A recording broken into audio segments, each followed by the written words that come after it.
Perhaps the most difficult thing in the world, and this is even referenced by ancient Greek philosophers, is explaining to slaves that they're slaves. The Israelites had, first off, a fear of change. They got very mad at Moses when Moses first presented the idea, hey, Pharaoh, let these people go. A solid culture is a culture that will install strings of belief within you that have underpinnings in accordance with God's laws. Welcome to the Stay at Work Home. We are here to question the prevailing assumptions about the meaning of life, work, and the purpose of people. Instead of being torn apart by our vocations, we want to be pulled together. Come along with us as we change our picture of the good life and pursue the home as God intended, one that worships through work together. Ladies and gentlemen, welcome to the Stay at Work Home, where we question why we're here, what God put us here for, and what we're going to do. And today I've got an awesome guest who is not going to leave, I don't think, any air, that the AI is going to have to edit out in between words. His name is TJ Visiodei, and I've known TJ for, I don't know, pushing a year, something like that now. It's close to a year. It's about 9 months-ish. 9 months. There we go. And TJ's got an awesome thing going on. It's called Decentralized Realty. And basically what it does is it takes people that want to have a farm, a ranch, if you will, and they don't know what they're doing because their great-grandparents didn't pass those skills down to them. They can get started. They're going to pay a little bit for it, but they're going to get a lot out of it. In fact, they're going to buy what's called a ranchise. And even without them being there, hopefully within a year, 1 to 3 years, they're going to have their land producing enough income to sort of offset the payment had they chose to finance and things like that. Smaller acreage ranches where you can build your house, you can go down there and learn how to farm by people that know what they're doing and kind of get that knowledge gap, because there's a lot of people that are like, hey, I want to return to the land. I want my kids running around barefoot in the grass, milking the cows. Maybe don't milk the cows barefoot because you get stepped on. But all the other wonderful things that you're supposed to be doing in a sort of life that a lot of people just, most of us have been denied, but most of us also have this just innate primal desire for, and we can't really say why, but it was kind of like we were meant for it. Is that a pretty good intro? That's a great description of what we do. What you said about how it's something that most people want is absolutely accurate. I found that I don't really meet people who have no part of them that desires the life of freedom and abundance that we are offering a bridge to through Access Centralized Real Estate. I don't care whether you're left, right, politically independent. I don't care if you're Jewish, Muslim, Christian. The thought of being able to have your own land with your own animals, growing your own food, with a family compound for your own family, for your immediate family, your children, your parents, maybe even your grandparents, to be able to cherish and pass down from one generation to the next generation. That's just a healthy dream for anybody in their lifestyle. And that's what we try to help people have. That generational aspect is greatly missing. And I think even if somebody wasn't doing that per se, like the idea that your goal is not to burn the 401k out at the rate that you can die with it empty, right? The goal would actually be that you live with your progeny, until you die, and that you pass on things to them that don't ever get just eaten up, but that continue to flourish long after you live. So that aspect of just what are we doing here, I think is something that needs to be developed, and I'm glad you guys are developing it too. Thank you. So we have a desire for this thing. When I lived in Germany, you kind of saw this idyllic village, and even though it was somewhat gutted, it was still much more alive than you would see in the United States. There weren't really that many farms sort of connected to the idyllic village anymore, but there were a few, and a lot of the things were still in place. You still had typically your local bakery, your local butcher, a local restaurant with a guest house above it, and those things that you sort of associate with actually having a cultural community. Hmm. Uh, and so when we got back to the States, and I was in the military over there, we got back to the States and just looking for this, the place that we seemed to go to gravitate towards, it seemed to be offering whatever this essence was we were looking for, seemed to be in this sort of homesteading, organic foods, localism, stuff like that.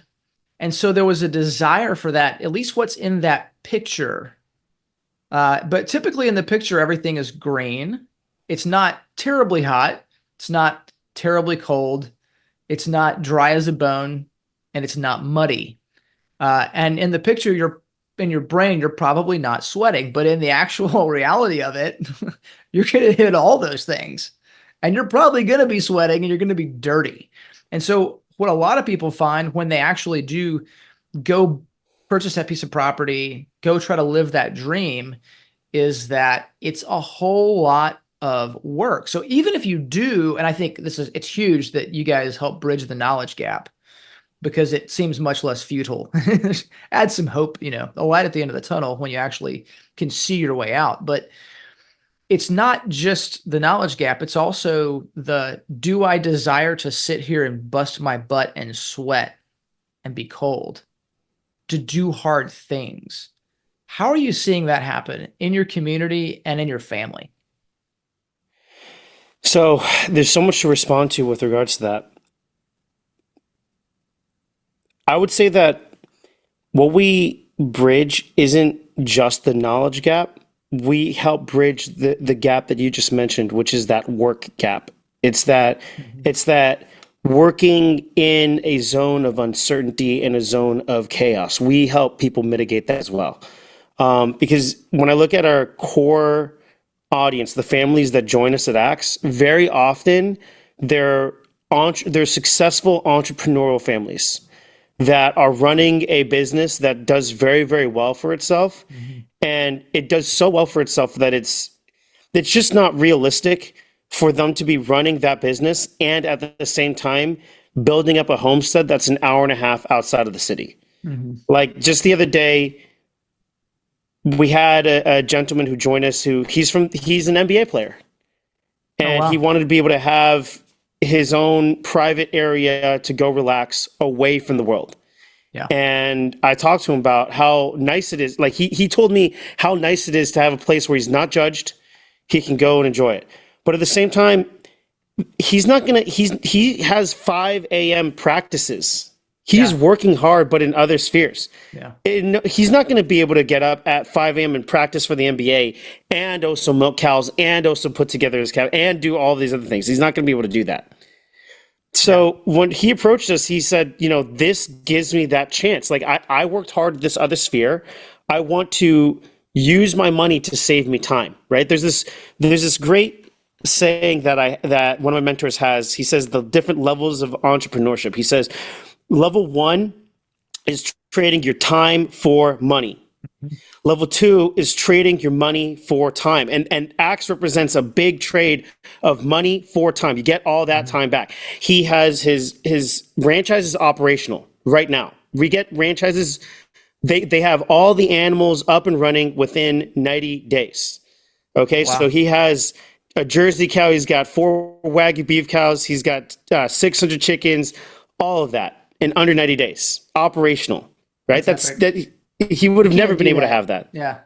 It would have never Can't happened. be lucky to get the fences in, if it's just you and the Exactly. kids, right? Exactly. Yeah. Exactly. And level 3 entrepreneurship is trading your money for money, right? He Mhm. went out, he purchased his land. He's doing a refinance on his land that he bought cash. And by doing that, you're able to get about 70% of the value of the land that you just bought cash. You can take out the equivalent of a HELOC. You can take out basically a loan based Mhm. off of that value of the land and use that to pay for his franchise. That's awesome. So now that franchise is operational. We have the milk truck. Our website is getting up and running. That was actually the next meeting that I have after this podcast. It was to go and meet with the web development team who helped out with Black Rifle Coffee Company, right? Oh, cool. And we're setting things up so that now we can actually start making sales on that land enough So to be able to, supersede that monthly payment that he might have and provide food for him and his family and continue on as he built things upwards, as well as get assistance with the development of his Airbnb. Hence us talking, right. having some cabins that he can rent out there, having nice advertising for those cabins, all of those different pieces already done for him without him even having to be there, so that he could just come in. He could literally like fly in and go over to his land and just enjoy it when it's actually just ready. There were so many good things that I was thinking of what you were saying there. Like, and I remember hearing you talk about this before, like the people that succeed at it have an entrepreneurial streak. Yeah. And you also saw like younger children. Like it's preferable that their kids aren't over 5 or 6 because the Yeah. Yeah. whole It's family's kind of involved in that crazy. enterprise, and they can't already have this different ethic, this different ethos, this different aesthetic of what they think the good life is already programmed into them. Otherwise, it's going to be an uphill battle. Yeah, what I found is, I mean, at no point have I ever advertised anything along the lines of to join Acts, you must have one or two children under 5 years old. And yet over 90% of our families have one or two children under 5 years old. That's It's wild. nothing I've never mentioned it on Instagram. I've never sat there and like, it's not a requirement. I cannot emphasize this enough. And yet we just get high level entrepreneurs with one or two kids under 5 years old It every is when you single say time. one or two kids under 5 years old, one or two kids, or one or two of them are under 5 years old. One or two of them are under 5 years old. Sometimes Okay, they'll have ones that are older. right. And maybe it's because they're young enough that you're thinking further and Yes, you've got hope that this matters. I think so. I Something think to do that with it. that's the common element. Even, if it's not parents, it's grandparents. If it's Mhm. not parents, it's grandparents. And almost never do people come to us and say, "Hey, I'm doing this because I saw the comps in the area, and according to the comps in the area, this is really good value."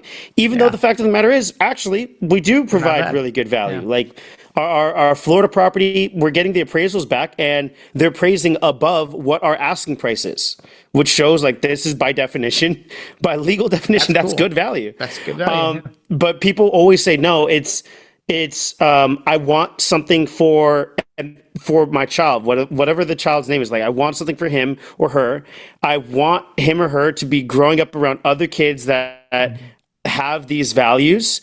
I want to homeschool my child. I want that privacy. I want them going out and scraping their knees. I want Yeah. them tending to the cows in a way that I never got to. I want them riding horses. I want them enjoying nature. I want them to experience sunlight and get the grass under their feet. And there's a God element to it as well. A lot of these families will say, honestly, it was a godsend when I found your ad or your Instagram post. It was everything that I Yeah. felt deep in my heart. And going a little bit deeper into this, I have this one document that's a company document. It's called the Axe Commander's Intent. This backstory behind it is that, and I promise you this is all relevant to what we are just talking about. The backstory is I paid a colonel from the Army Corps of Engineers to teach me how to be a colonel, teach me his knowledge, teach me his main principles. And in doing that, one of the things he had me create was a commander's intent. It's basically a document that goes out to every one of our employees and every one of our families and is the equivalent of if I die or if things go sideways, you still know where we're trying to go to. You still know the commander's intent of how to actually get to that end goal. And in that document, I talked about what we really do at Axe, which is restore man's original purpose. See, if you go to the literal first chapters of the Bible, it is unmistakable what man's purpose is. God says it very clearly, very directly. He says, "Let us make man in our image, and may he take dominion over the seas, over the birds of the sky, over the livestock and the cattle." Mhm. In other words, God outright says, let us make man in our image and let us essentially make him a farmer. Let's make him Yeah. tend to the earth and turn the earth into the Garden of Eden. Let him cultivate the Garden of God put Eden. him in the garden. Genesis 2:15. God put the man in the garden that he had made in the garden to work it and keep it, Yeah, it's to very, very, cultivate very it, to clear. protect it. Yeah. It's right there. So you have these people Yeah. who, the majority of our culture, like a lot of people are complaining about purposelessness. They have no idea. It's like, no, Yeah. it's actually not that hard. Like literally represent God's image. Represent is like, it's like if I get a lawyer, right? If I get a lawyer, I'd say, hey, I need you to talk to my representation. If I Right. have a real estate agent, they're representing me in the real estate deal, right? When we image God, we're representing him and we're representing his ideas and we're reflecting his Yeah. ideas as we take dominion. He wants us, he's the king of kings. Like, so we have Jesus, who's the king of kings, right? But you can't be the king of kings if you don't have kings. He wants to be Hmm. kings. We have an Yeah. amazing God who wants us to be kings with him, and he wants us to take dominion over this land and rule over the land along with him according to his laws. And And how do we that, do that? We how go do we do that? work, We right? go work, We go work right? And it so and keep it. exactly. So, the families that we get, they work very, very hard, but in other spheres, and they want to make that trade Hmm. of their money for their time back or their money for more money. And that's what we help provide with it. And so to answer your question about how things are going, things are going really well. We have, our first Texas property, Little G Ranch, we're almost entirely sold out by this point. We had 40 parcels, and it's about 35 of them have been sold by this point. And we have 15 franchises up and running, which is super exciting. That's cool. Okay, so can we talk about Yeah, franchise for a sec? I yeah, let's wanted do to it. bring this up. I hate to cut you off there. No, it's cool. Stuff you were saying, the franchise thing, it works into a co-op of systems Yeah, because like it doesn't make sense that you would have 40 families together producing a bunch of food competing against each other. competing against No, each no, other and they no. can't eat it all. So what are you doing? Well, you're within 1 or 2 hours of, major cities typically, Yeah, maybe two. And so you've got a co-op system that can actually deliver your awesome high quality products to people in these more affluent areas that have got the money to spend on them and that's that exactly the want them case. desperately. Exactly. That's way cool. And then you also, so you got those systems there to allow everybody to work together. But, hey, you're a basketball player. You don't have to stop being a basketball player. You're a hedge fund manager. You don't have to stop being a hedge fund manager. We're not going to judge you on that. We're actually just going to help you get towards this goal of your Exactly. life encompassing more of the true and the good and the beautiful. And, maybe your kids will just be farmers or your Yeah. grandkids. And They that's okay too. Yeah, they want their kids, generally when I talk to them, they want their kids to learn these different skills, to know how to do them, and they want them to be entrepreneurs themselves as well. Like they And you want are their an kids to entrepreneur in adopt this. that. Yeah, they want their kids to adopt that mindset. So the name of our co-op is Wanted Raw Foods. And the idea behind Wanted, well, first off, the You have a name tells couple, you a lot right? about it. Yeah, there's like the reason we even call it Wanted is because when I first started talking about the idea behind Axe, a couple of years ago now, back then everybody thought that everything I said was too good to be true. Like fast forward now, it's all been done. But back then, I'll talk about like, yeah, we can have a co-op and we can sell raw milk. And people lost their minds. You can't do it. You can't do it. I mean, I'm not kidding around, no less than, I'd say 100 DMs from people talking to me, complaining about you can't possibly sell raw milk. It's so illegal. Yeah. And so I was like, the name of it is kind of making fun of it, saying like, okay, it's so illegal, then I'm wanted by the law, Yeah. right? And this is all for these wanted families. So the food brand, I'm not gonna lie, man. I had some of the steak just yesterday. For the first time, I sat down with Naz, our director of ranching operations, and we had a really beautiful dinner.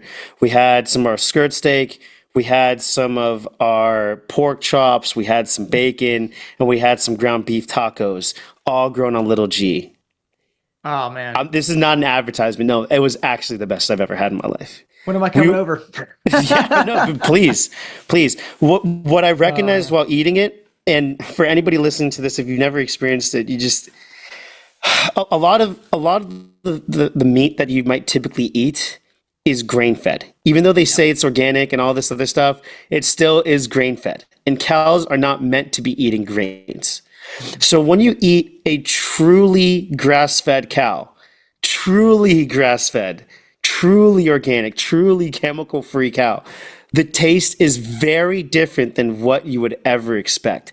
There isn't, there is a Has sweet, flavor.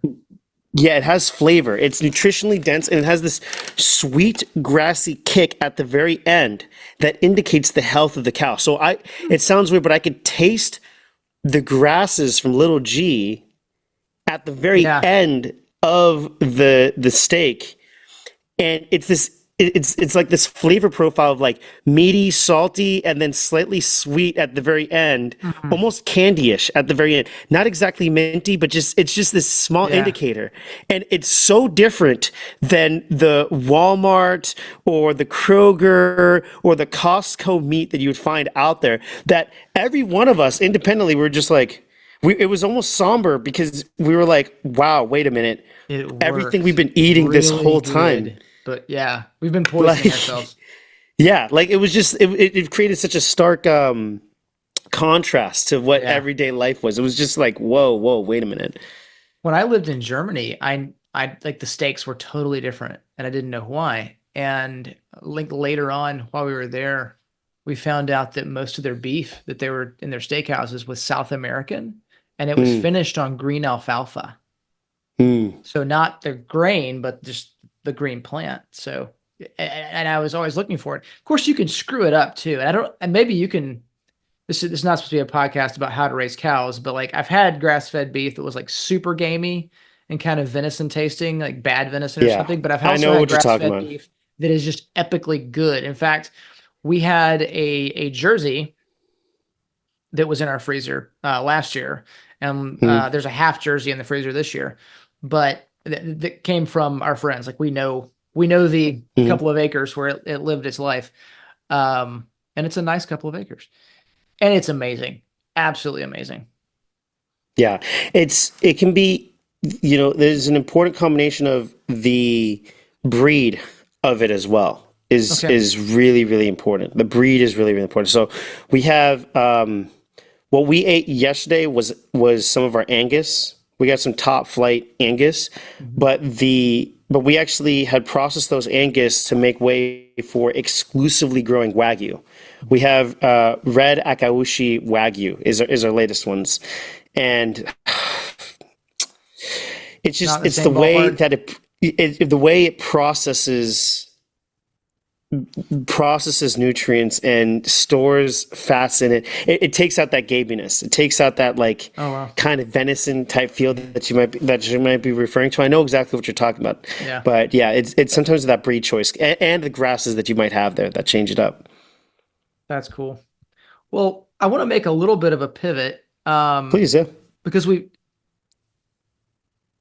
I guess, well, maybe we won't quite pivot to that yet. Let me say, why should, maybe we did answer this, but maybe we want to, if you can answer this as concisely as you can think of, because you've, I would say you lived many lives, sort of. And I have too. It's like we've changed paradigms maybe more than Yeah. once. And why? Because it's a whole lot of work. Why should you do it anyway? Especially your kids and getting your kids to do it anyway.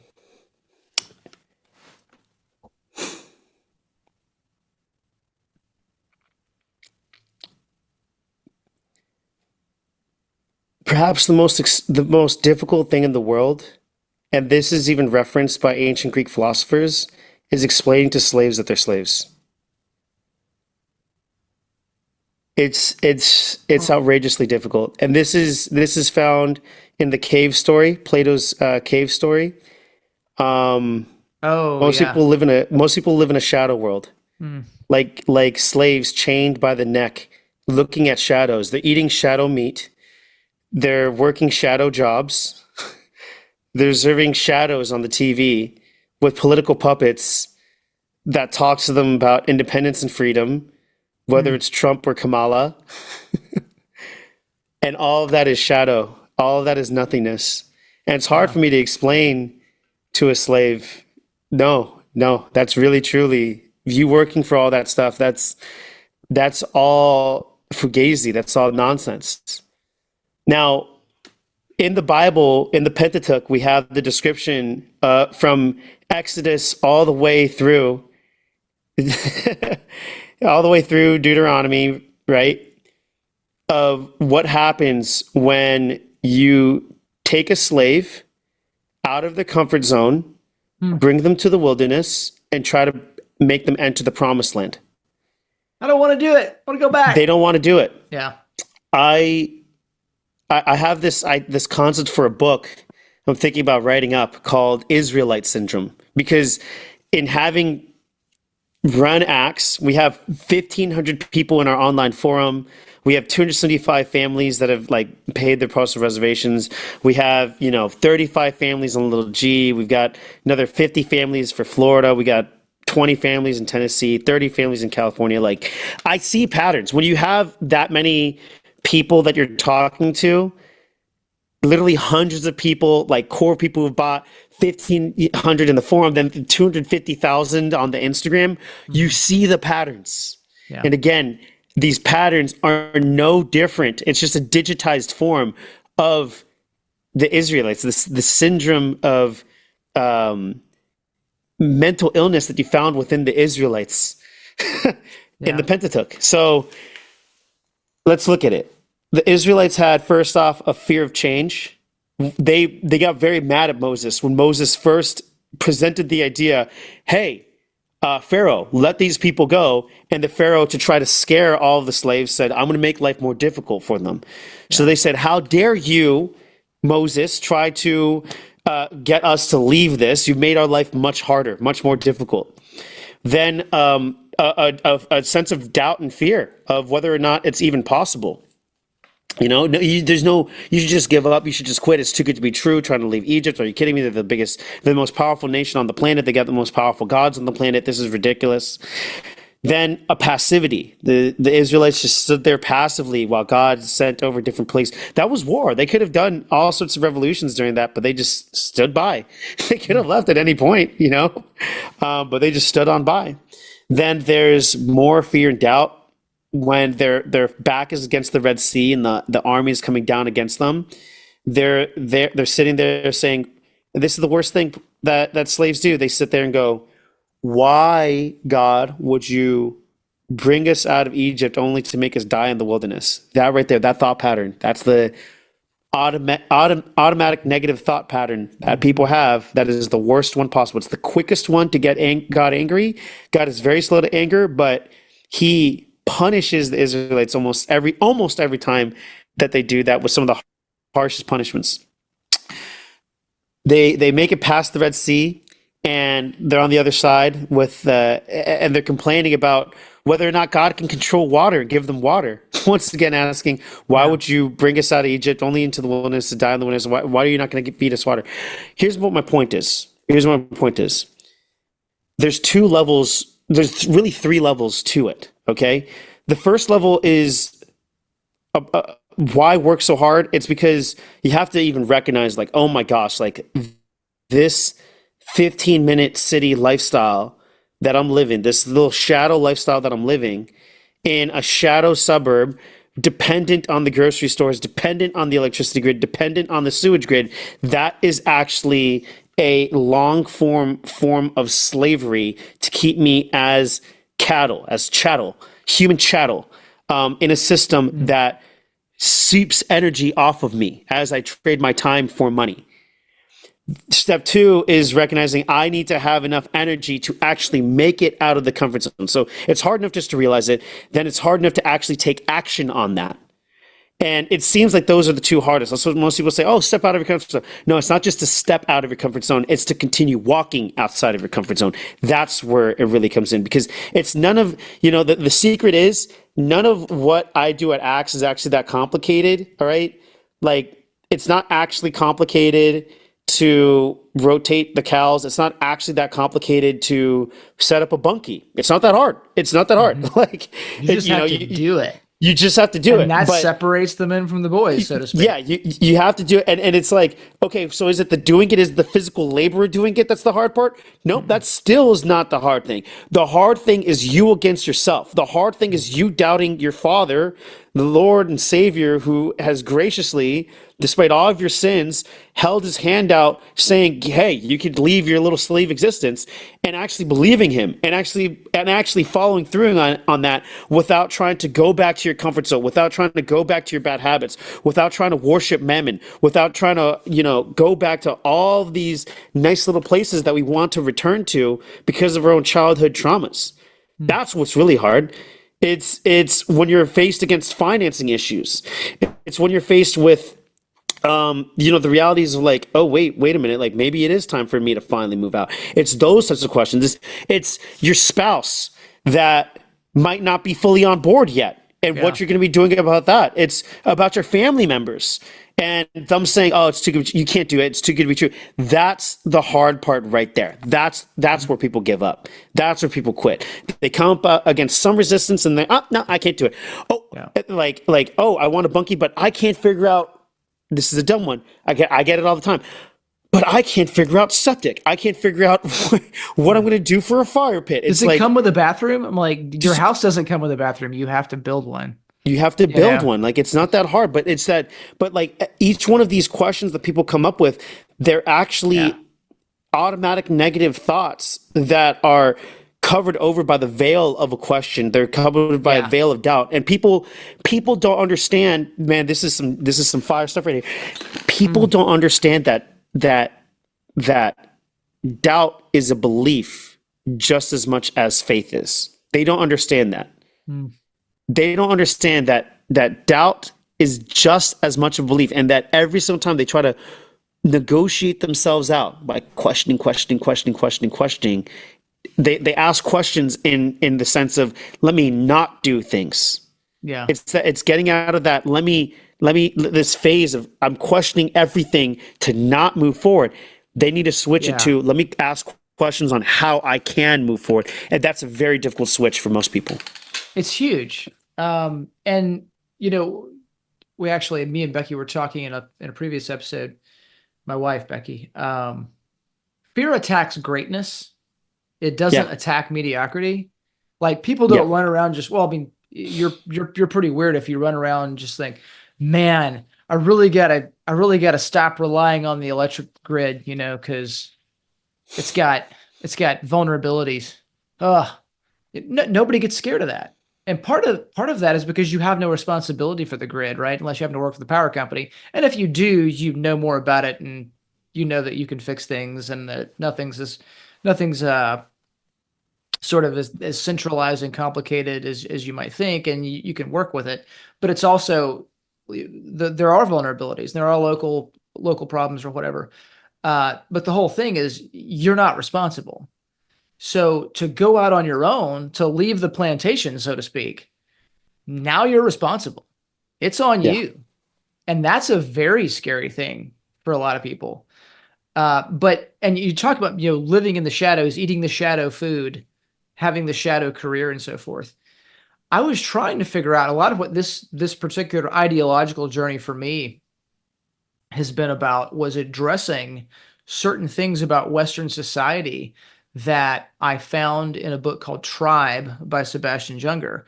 And, basically, white man comes to America, and white man's kids, when they got kidnapped by the Indians, sometimes didn't want to come home.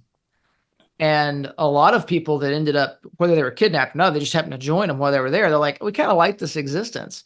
There was an unmediated connection to their calling more than exists in sort of the mercantilist system. And, so there's these shadows that we're interacting with. You go, let's say you work at a car factory. Okay. You go and you press the button, or you load the thing and press the button. And in a way, you're working in keeping, because you're giving man capability and so forth. Or let's say you're you're a, I don't know, something more, something even less directly involved. You're a financial advisor. Okay. So you Yeah. shuffle money around and help people, navigate the tax laws and so forth. Money changers. Money change. You're doing something, and actually you might be indirectly helping somebody finance their franchise. Okay. That's good. But you're so far from the actual thing itself that it's a very mediated No,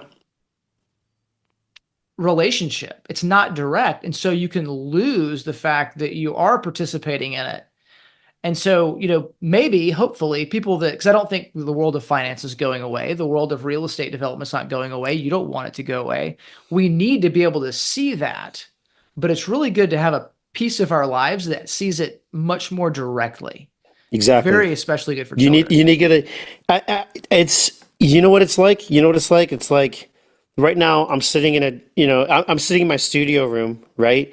And I have a studio light. I've got a nice little studio light that is officially tuned to 6,000 Kelvin or something like that, which is supposed to mimic the temperature of sunlight. Right.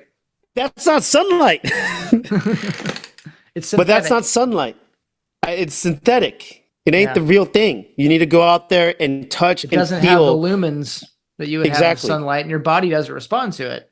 And in fact, even if Either. I did, even if I made it like, if I made this perfect device that mimics the exact amount of sunshine that I would get from a window, it's not the same, no matter what. Yeah. Well, And it's fighting for that. Most people, it's very, very hard for them because it really clashes against the ego. Like the reason I say, yeah, it's you against yourself is because the human ego, the good thing about it is that it will protect yourself. It will protect what you know to be true. But by definition, it must fight against anything, pushing and pull it to go to a new place and go to a new lifestyle. That means that ego must die. That's how it interprets it. It's like that whole structure, that whole schema of what your lifestyle is, that thing's the thing that's got to go. And people want to blame it on external factors. They want to blame it on whether or not you've set up the right link on, on whether or not it's the right septic tank or the fireplace on Bunky Life. That's not the issue. The issue is coming to terms with like, oh my gosh, this existence that I've had for my children, who am I as a man? Like, am I actually providing for my wife? Like, those are really, really hard questions that a person must be able to contend with. It's very difficult. And most people, they just don't want to do it. And again, they want those doubts to creep in. Perfect example of, what comes up within people that I can't stand. And I just think to myself, like, you're not really serious about this. It's one of the difficulties I have with franchising because I love running these ranches. I love setting up these animals, finding them, talking to the ranch hands. It's amazing. It really is amazing. Like, I love it.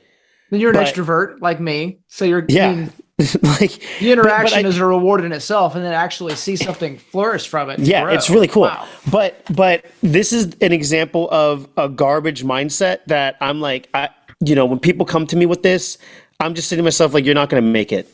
I got a message from a gentleman the other day. He's like, well, I would like to see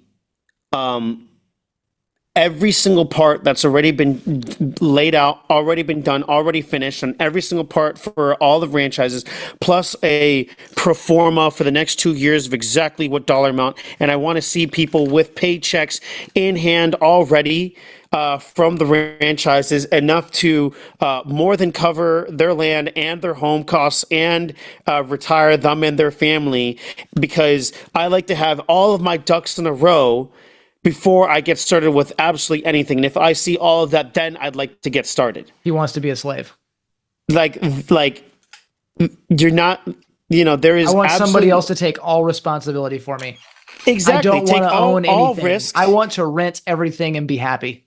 It's just that mindset's going to be useless, because the thing is, part of what it means to be independent and responsible is that you're going to respond to the new situations and challenges that are going to come up. And I guarantee it, there's going to be swerves along the way. Yeah. There's going to be changes along the way. Like simple change, simple change. We used to have it where it was going to be egg laying chickens and meat birds. And we decided to go all egg laying chickens because I realized, well, if you have an egg laying chicken at the end of its life, it can turn into a meat bird. So it's actually much more profit. It's like 10 times more the profit. And yet, even though it's like, it's mathematically true, it is more cash, faster, all this. They say, oh no, we changed away from the meat birds. Like we have to, it's like, that's not a thing to freak out about. You have to say, okay, we're going to pivot. We're going to change. One must be willing to be adaptable and resourceful and change things as they come up, because there's just going to be new challenges that are there, especially if you're doing something in God's light, especially if you're a representative of God in this chaotic world that we're in. But this expectation that people have of it's all just going to be perfectly lined up and all of these ducks in the row, it's ludicrous. This is coming from the guy whose I've sold $10 million worth of product by this point, whether it's homes or franchises, all this other stuff, basically off the idea of like, hey, like it's as done for you as possible. And even I'm telling you, like, even though I do everything as much as possible for you, like there's people in Ohio who have ranches in Texas, like that's crazy. Still, I'm like, there's going to be unforeseen challenges. Yeah. Stuff's going to change. It's going to change. It's going to change. Have to adapt to it. That's the whole point. Have you heard of Peter Zion? No, I'm not familiar with Peter Zion. He is he's a demographer, and he is very, you would find his work very intriguing. And he's got a daily podcast where he kind of, it's like 5-10 minutes long, very interesting. But his whole thing, it's kind of doom and gloom sometimes, where he kind of shows you how globalization is going to come apart and this is going to happen and there's going to be famines here and there and whatnot. But he basically just told you like, hey, this train's going this fast. This train's going this fast. It left the station at this time, and this is when they collide. But he doesn't talk about human agency of actually fixing things in the process and how that's actually going to change the speed and direction of the approaching collision, right? So yeah, we get to do that. Matter of fact, that's our privilege. That's our calling. Let me pivot to the thing I said I was going to pivot to before. And I think you might be more properly positioned to talk about this than most people in the world right now. And it's the idea that we really no longer we certainly don't have a cohesive culture. And I would argue to some extent that in the popular vernacular, we don't have a culture at all. And I'm not the first one to say that. It was a matter of, I think it was Charles Taylor or Philip Reif talked about anti-culture. And what we have, because a culture is a set of beliefs and practices that gets passed on from generation to generation, mostly unquestioned. It's just the things that we accept as furniture in the world, right? For the last, depending on where you live and who you've been listening to, 100 to 300 years or more, there has been a certain strain of society, philosophers and so forth, who have been actively trying to undermine that. Like the French Revolution would be like sort of that first big bang. That was obviously what was happening. And so if your institutions, your universities, your schools, your churches, all of these things are actually working to undermine tradition. And they've been deconstructing it. They're just deconstructing everything. They tell it to your face, like deconstructionalism. So we know what we call pop culture or American culture or Western culture is really no culture at all, because the only thing that is accepted now from generation to generation is that you should despise tradition, question everything, and recreate everything for yourself. Yeah. Which puts an incredible amount of weight on people that are trying to, just have an identity and live a life. Yeah. But all of that has kind of put people like you and me in the position of saying, you know what, we think that's garbage and we're not going to do that, but what are we going to do? And we can get the sense that we're almost like engaging in cosplay, because while we're trying to be like most of humanity has been for most of history, we're not trying to be like most of humanity is right now.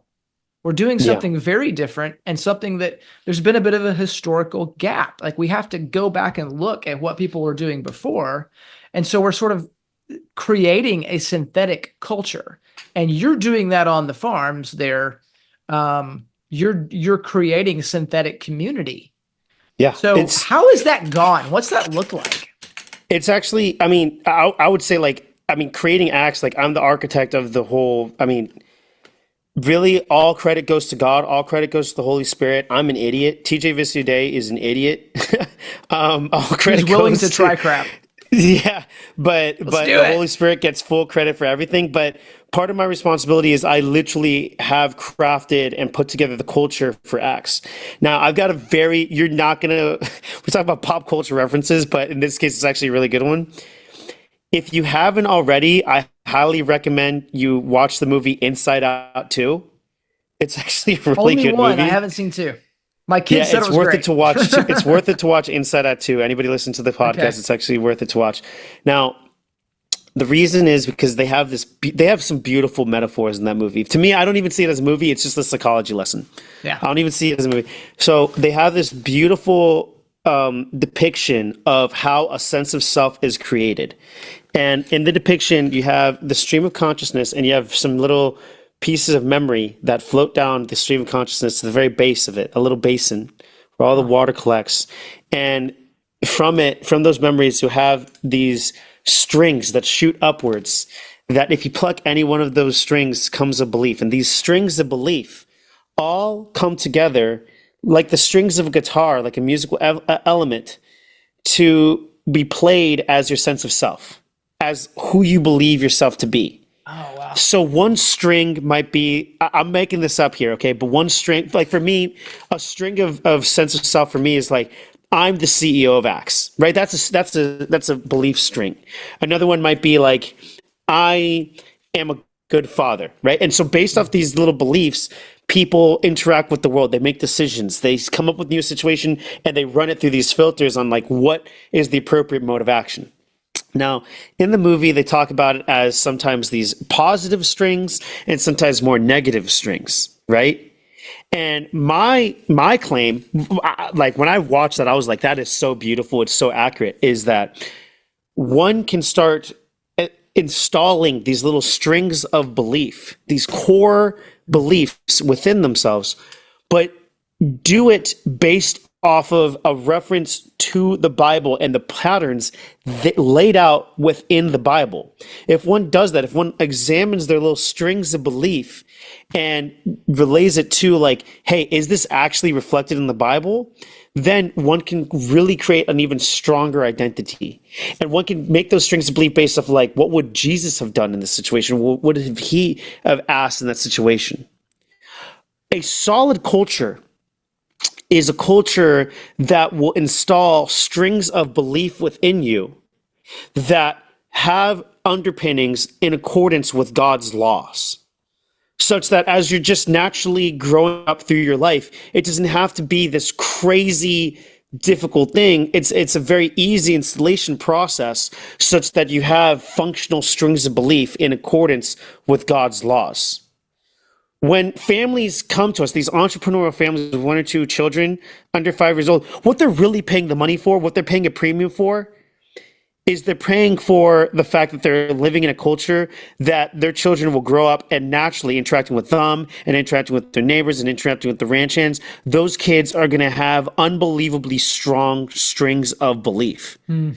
Compared to the culture that we have that puts in very negative strings of belief that are designed to enslave you, right? So strings of belief, like for example, our culture puts in strings of belief that completely disrupt children's understandings of what is a man or a woman. I look at my 3-year-old daughter, and she lately she's grasped, and she's like, the other day she's like, "Daddy is a man, and Mama, you're a woman. I'm a woman, and my brother Colt is gonna be a man." but he's a little boy right now. She understands that. But what happens when I disrupt and I destroy that string within that 3-year-old girl, as our culture does? Yeah. Then what happens if I put in a string of belief that says that she should just forever be independent of men, and all men are evil, all men are trying to rape her? That she should be a boss. She should be a boss bitch, right? Let's put in that string of belief. Let's put in a string of belief where, or let's make it so that there's not even a string that's created. That's another way to do it, right? Let's make it so that she has no understanding of her previous history. She has no concept of where she came from, what her lineages are. She has no concept of nutrition. She has no good strings of belief for any of these things. And That's in the modern context, like where you're from, what your lineage is, whether your food is natural or not, okay, philosophically does not matter. It shouldn't matter. It's all, because it's all accidental.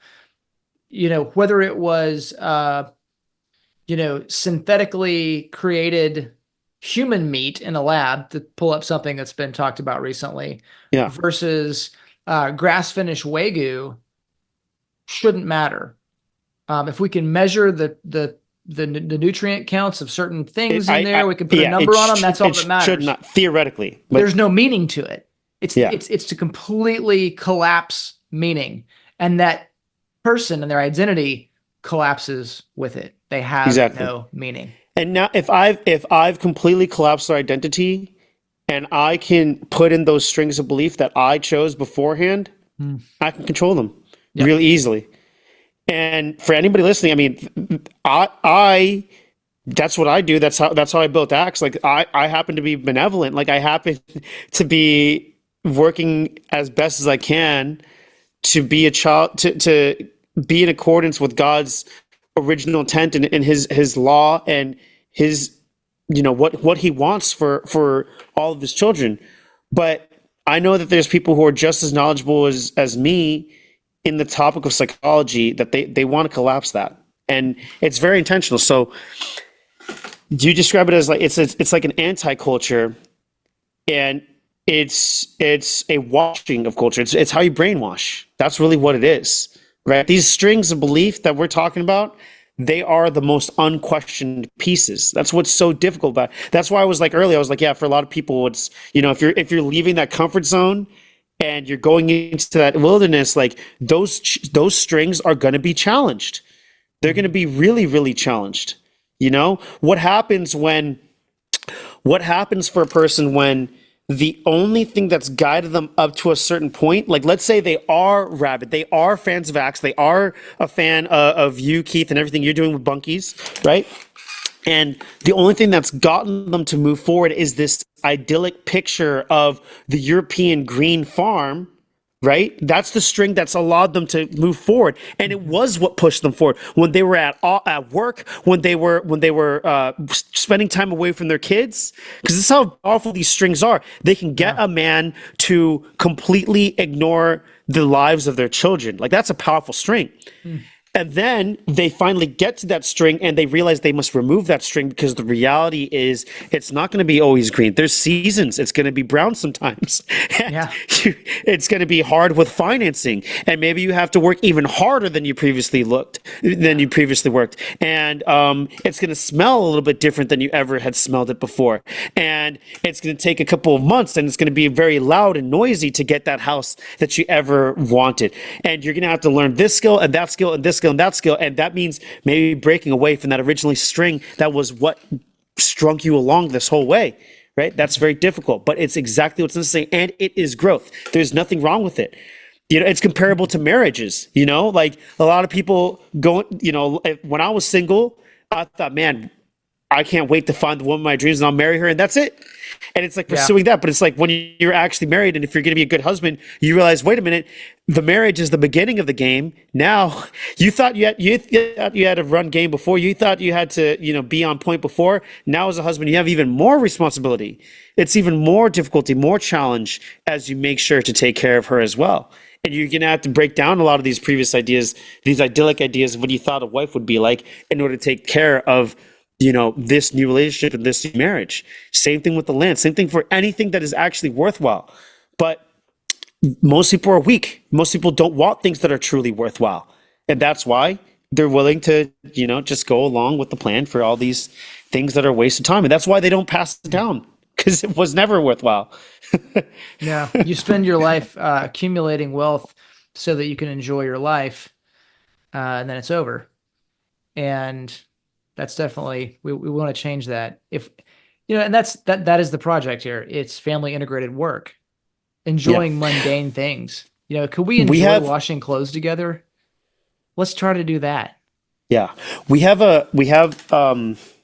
have one gentleman. He's awesome. He wants to, have properties with us all over the place, but he connected based off the fact that this is crazy to me. So when I was younger, I wanted to be a neurosurgeon. I went to Johns Hopkins University, got a degree in behavioral biology, and it studied, took the MCAT, everything. I want to be a neurosurgeon so badly. This gentleman who's now with us at Axe, he is the exact spinal surgeon that I wanted to become when I was younger, when I was from age 12 all the way to age 22. And he bought his reservation, and I have a one-on-one call with every single family that reserves. Here's how important this is to him when he joined Axe. He bought his reservation and scheduled his call on his birthday. So it's 7 p.m. He had just gotten done with his surgeries, and his way of celebrating was sitting down with me to talk about Axe. And I kind of tear up thinking about it just now because it's crazy. Like if I would have explained this to myself when I was a kid. So we get on the call and he's 60, I'm 30. And he literally gets on the call. He's like, TJ, you figured it out. If I could have skipped all of this and just done and been doing what you're doing, I would have done it. And it's the most mind-blowing thing in the world to have heard that from a guy that I would have given anything to be, that he would give anything to be in my position with the land, with the animals, all this other stuff, and that he couldn't be more excited to finally get started with it. Oftentimes when you see something bad happen to somebody and you're trying to kind of be humble about it, you say, there, but for the grace of God, go I, right? Yeah. There's that guy that ruined his life with this. You don't say that about neurosurgeons very often. But you're tearing up because it's like, wow, God, you put me 30 years ahead of this guy, and I'm not sure how or why.